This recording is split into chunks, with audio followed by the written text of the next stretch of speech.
to negative news flow. Okay, let's welcome in Ken Peng, Asia Pacific Investment Strategist at Citi Private Bank. Ken, great to have you with us here on the program. Thank you very much for your time. Thank you. How are things looking going into this Fed decision? How are indices stacked up? The S&P is up 10% in the last 2 weeks, a little over 2 weeks. And, there is growing chatter that maybe we will get a bit of a hint that the pace of hikes may slow down.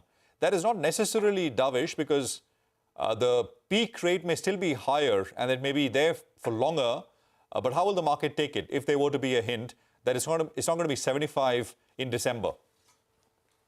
Well, you have to remember that back in June, we had that big summer rally because of the same sentiment. And then in August, after the Jackson Hole meeting, Chair Powell and all his colleagues since then have set us back straight to expect a more hawkish Fed. And now this is happening again. And it's happening when earnings, right? Earnings expectations were revised down quite aggressively in September. But then, the 3Q numbers are coming in okay versus these lower expectations. So that's what's giving us a rally in the equities. But I think there's really no real reason for the Fed to turn soft today because, employment is still rising, some 200 to 300,000 a month. Inflation is tapering off a little bit, but we're still at 8%. And so, the inflation bit is still going to be the higher priority among the Fed's two mandates. So I think, if the Fed's talk, right, the press conference, the statement is very similar to September's, then that will be considered as hawkish because the 75 basis point is already in the price.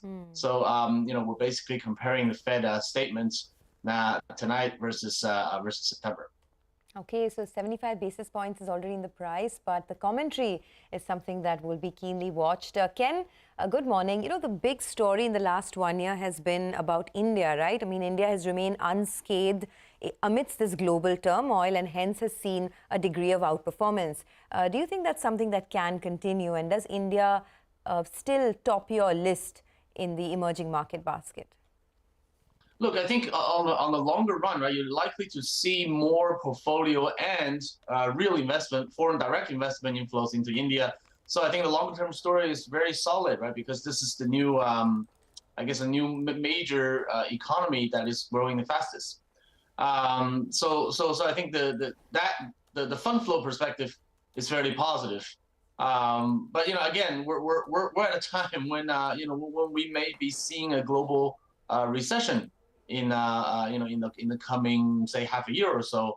I would still, even if India outperforms, right, it will still be I will still expect some downside in terms of the level for the index. And so that's something investors should be really cautious about. And we should take a more defensive, resilient approach towards our portfolio building. All right. Hi, Ken. Morning. I recall the last time you said equities will not bottom till recession hits, and then, in fact, we could see some bit of a bounce from there. Ken, the couple of comments you said, you don't believe that the Fed will turn soft. Now, that'll be a rude shock, actually, because globally equity markets, they have been parting, hoping that maybe, in fact, there's going to be some softish commentary that comes out. You're saying the downside as well is opening up.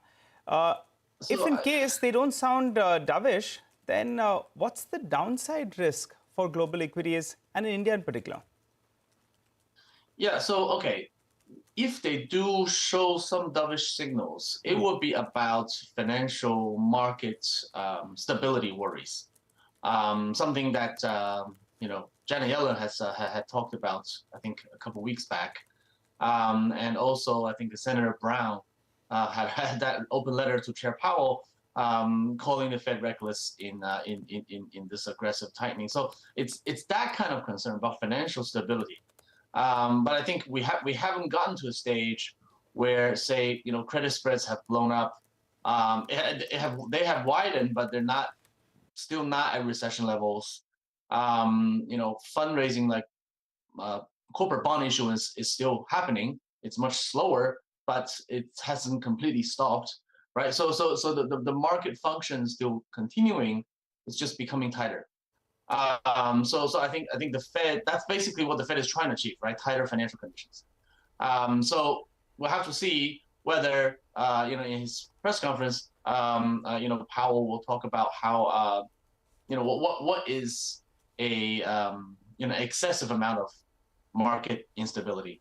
So that will be something that the market is very concerned about. In terms of jobs and inflation, I don't think there's going to be really that much space for the Fed to give us a dovish signal. So if we don't get anything on the dovish side, I think you'll probably see some of the recent rally coming off. All right, Ken, great to have you with us here. Thank you very much. Appreciate it very much, as always, here on CNBC TV 18.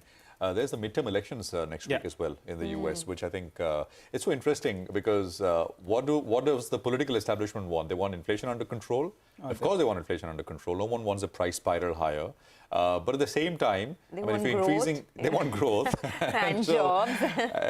So it's an impossible kind of an ask. Yeah. But I think it's an interesting point what Ken said. The last time this happened, the same kind of expectations that markets rallied and the Fed will kind of, and then we got the Jackson Hole summit. It was an 8-minute speech, if you guys remember, right? And he basically repeated over and over again that I will not relent. We are hiking rates, and this has got to go to 2%. And the markets responded very aggressively on the downside. According to Ken, there's no reason for the Fed to do anything. But the fact is that the Fed has done some 500 basis points in hikes in the last 10 months. Right? So maybe they just say, well, we need to assess because the impact of this is not going to come immediately. Yeah.